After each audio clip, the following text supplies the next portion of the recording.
GHMC ఎన్నికలపై high court ఇవాళ తీర్పు చెప్పనుంది.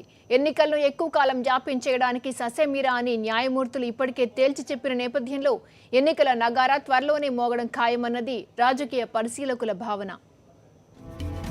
గ్రేటర్ హైదరాబాద్ మున్సిపల్ కార్పొరేషన్కు 2009లో ఎన్నికలు జరిగాయి. జీహెచ్ఎంసీ పాలక మండలి పదవీకాలం 2014 డిసెంబర్తో ముగిసింది. అప్పటి నుంచి సోమేష్ కుమార్ స్పెషల్ ఆఫీసర్గా జీహెచ్ఎంసీని పాలిస్తున్నారు. జీహెచ్ఎంసీకి సకాలంలో ఎన్నికలు జరిపించాలని ప్రధాన రాజకీయ పార్టీలన్నీ డిమాండ్ చేస్తూ వచ్చాయి. అయితే అధికారంలో ఉన్న తెలంగాణ రాష్ట్ర సమితి ప్రభుత్వం మాత్రం ఎన్నికల నిర్వహణను వాయిదా వేస్తూ వస్తోంది. దీన్ని సవాల్ చేస్తూ ఫోరం ఫర్ గుడ్ గవర్నెన్స్ అనే స్వచ్ఛంద సంస్థ హైకోర్టులో పిటిషన్ దాఖలు చేసింది. ఎన్నికలను వెంటనే జరిపించాల్సిందిగా ప్రభుత్వాన్ని ఆదేశించాలని ఆ సంస్థ పిటిషన్లో విజ్ఞప్తి చేసింది.